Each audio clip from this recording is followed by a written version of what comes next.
રામ રામ, જય શ્રી કૃષ્ણ, જય માતાજી. કેમ છો બધા જ મજામાં હશો માતાજીની કૃપાથી અને ભગવાનના આશીર્વાદથી. તો મિત્રો, Govind Bajaniya official YouTube channel ઉપર તમામ મારા સબસ્ક્રાઇબ મિત્રો છે એમને મારા જય માતાજી, મારા વંદનને પ્રણામ. મિત્રો, આજે સરસ મજાની એક ઘટનાની વાત આપણી સામે લઈને આવ્યો છું કે સોશિયલ મીડિયામાં ગોવિંદ બજાણિયા કઈ રીતના ફેમસ થયા આપ સૌના આશીર્વાદથી. કારણ કે એક નાનકડો કલાકાર, એક નાના પરિવારમાંથી આવતો, એક એવા ગરીબ પરિવારમાંથી આવતો વ્યક્તિ, એક કલાકાર સામાન્ય, એ કઈ રીતના ઇન્સ્ટાગ્રામમાં, ફેસબુકમાં, યુટ્યુબમાં તમે લોકોએ આશીર્વાદ આપ્યો અને એ કલાકાર ગોવિંદ બજાણિયા એટલે કે હું પોતે, મને આશીર્વાદ તમે દિલથી આપ્યો અને હું ફેમસ થયો. અને ખાસ મારી ઘણી બધી એવી અંગતની વાતો છે આપની સામે શેર કરવી છે કે મારું ગામ પહેલાં તો ટોટાણા છે. ટોટાણા ગામનો હું વતની છું. ઓગળ તાલુકામાં આવેલું અને જિલ્લો બનાસકાંઠા. સરસ મજાનું મારું નાનકડું ગામડું છે અને સદારામ બાપાનું ધામ પણ છે. અને એક કલાકાર, ગુજરાતના નામચીત કલાકાર, જેમ કે અલગ અલગ ગુજરાતના સુપરસ્ટારો, અભિનેતાઓનો અવાજ કાઢીને નિમિક્રી કરે અને કઈ રીતના ફેમસ થયો, આજે આપ સામે કઈ બધી જ મારી જે છુપાયેલી વાતો આજ સુધી મેં કોઈ મીડિયામાં નથી જણાવ્યું, પણ આપની સામે જણાવું છું મારી Govind Bajaniya official YouTube channel ઉપરથી. કે સેવાના કામ કે 45 મકાનો બનાવ્યા અત્યાર સુધી આપ સૌના સહયોગ, સપોર્ટથી, આશીર્વાદથી ને આપની મદદથી. કારણ કે હું તો નાના પરિવારમાંથી આવતો વ્યક્તિ છું. મારી પોતાની લાયકાત નથી કે 45 ગરીબ પરિવારોના ઘર બનાવવા. પણ ખરેખર કુદરતની કંઈક માયા અલગ જ છે, એના આશીર્વાદ કંઈક અલગ જ છે. જે દિવસે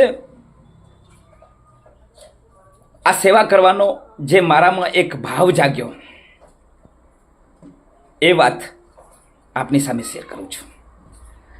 કે મિત્રો, મારી પત્ની વર્ષા એ તો એક્સપાયર થઈ ગઈ હતી. મારો સારો સમય હતો, મસ્ત અમે જિંદગી જીવતા હતા બંને જણા, હું અને મારી પત્ની વર્ષા, પરણેતર. અને એ એક્સપાયર થઈ જાય છે. અને તે વખતે હું ગુજરાતના નામચીત કલાકારોના અવાજમાં સ્ટેજ શો કરતો. ગુજરાતની અંદર નાના મોટા પ્રોગ્રામોમાં અલગ અલગ અવાજો કાઢવા જાઉં.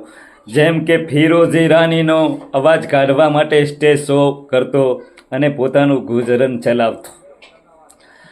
અને હિતેન કુમારના અવાજમાં પણ નિમિક્રી કરીને સરસ મજાનું મારું મસ્ત, હું અને મારી પત્ની અને મારો 1.5 વર્ષનું બાળક જિંદગી જીવી રહ્યા હતા. પણ કદાચ કુદરતની કંઈક ઘટના કંઈક અલગ જ હતી.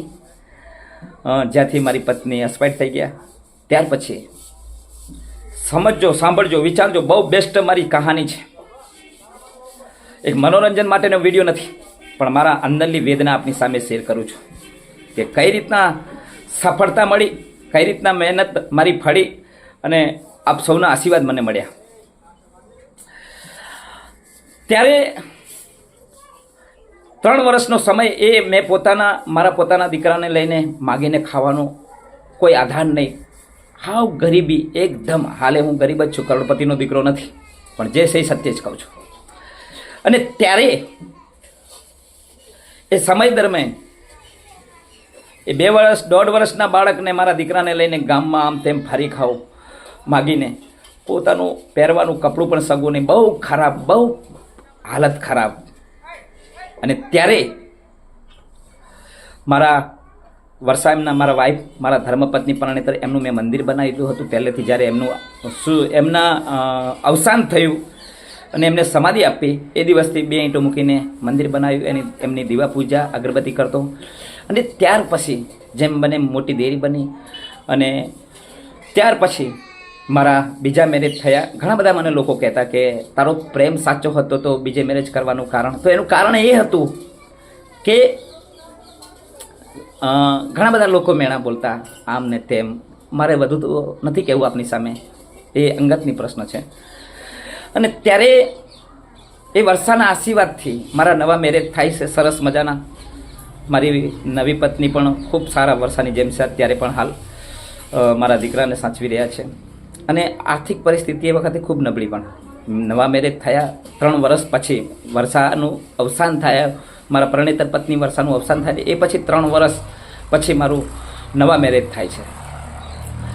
અને એ નવા મેરેજ ભાવનાની સાથે થાય ને ભાવના જ્યારે મારા ઘરે આવે અને એ 6 મહિનાનો 8 મહિનાનો ગાળો મજૂરી કરીએ, કડિયા કામ કરીએ, બસ આમ કરીને પોતાનું ગુજરાન પરણે ચલાવીએ.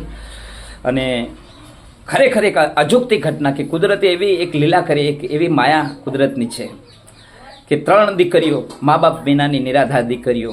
ત્યારે મારા ઇન્સ્ટાગ્રામમાં ફોલોવર લગભગ 20,000 આસપાસ હશે. અને કોઈએ મને ફોન કર્યો કે આ દીકરીઓ નિરાધાર છે, મા બાપ વિનાની વાલ્મિક સમાજની દીકરીઓ છે, એમને રહેવા માટે ઘર નથી, છાપરું વાળીને રહે છે. અને ત્યારે રક્ષાબંધનના દિવસે એ પરિવારની મુલાકાત લેવા ગયો, એ દીકરીઓને મળવા માટે એમના ઘરે ગયો. દીકરીઓ રાખડી બાંધી અને મેં કહ્યું કે બેન, હું મારી બનતી કોશિશ ચોક્કસથી કરીશ. તમારી 3 બહેનોની મારા પ્રત્યેની લાગણીઓ છે અને તમે નિરાધાર છો, તમે છાપરું વાળીને રહો છો, એ તો હું જોઈને જાઉં છું. અને ત્યારે એ 3 દીકરીઓનું ઘર બનાવ્યું અને એ પછી 45 પરિવારોના મકાન બનાવ્યા. કેવી સફળ હશે, કેવી કુદરતની લીલા હશે. કારણ કે ગોવિંદ બાજાણીયાને ખબર હતી કે ગોવિંદ બાજાણીયાએ દુઃખ વેઠેલું છે, ગોવિંદ બાજાણીયાએ માગી ખાધેલું છે, ગોવિંદ બાજાણીયાએ લોકોના મેણા પણ ખાધેલા છે. આ ગોવિંદ બાજાણીયાને ખબર જ હતું. અને ત્યારે એક સરસ મજાની ઘટના, એ 45 પરિવારોના અત્યાર સુધી મા બાપ વિનાના નિરાધાર બાળકો હોય કે વિધવા બેન હોય, અને 45 પરિવારોના ઘર બનાવ્યા, 22 દીકરીઓના સમૂહ લગ્ન કર્યા. આવી સરસ મજાની ઘટનાઓ. અને ત્યાર પછી ઘણા બધા લોકો કહેવા લાગ્યા, થોડોક વિવેદ થયો કે ગોવિંદ બાજાણીયા સેવાના નામે કરોડો રૂપિયાનું એમનું મકાન છે, મિલકત છે, જમીન છે, જાગીરી છે. પણ ગોવિંદ બાજાણીયા તે વખતે સામાન્ય વ્યક્તિ હતો અને અત્યારે પણ સામાન્ય વ્યક્તિ છે. બસ ગોવિંદ બાજાણીયાનું ઘર તમે જુઓ વિડીયોની અંદર. ગોવિંદ બાજાણીયાની બધા કે કરોડો રૂપિયાની ગાડી છે, તો એ ગાડી તમે જુઓ. બીજા નંબરમાં કે ગોવિંદ બાજાણીયા બહુ બેસ્ટ હાઈફાઈ જિંદગી જીવી રહ્યો છે, તો એ પણ તમે જુઓ. તો ખરેખર આપને સૌને વિનંતી કરું છું કે જે સેવા કરતા હોય તેમને સપોર્ટ કરવો જોઈએ. અને બીજા નંબરમાં કે મારો પ્રશ્ન કે હું તો એક નાનો તો કલાકાર છું, હિતેન કુમાર, રાકેશ બારોટ, ફિરોજી રાની. તો બસ 2 હાથ જોડીને આપ સૌને વિનંતી કરું છું કે મારી વેદના આપની સામે મેં શેર કરી છે. તો બસ મારી YouTube channel Govind Bajaniya official YouTube ચેનલને સબસ્ક્રાઈબ કરો અને આ વિડીયો વધુને વધુ શેર કરો. જય માતાજી.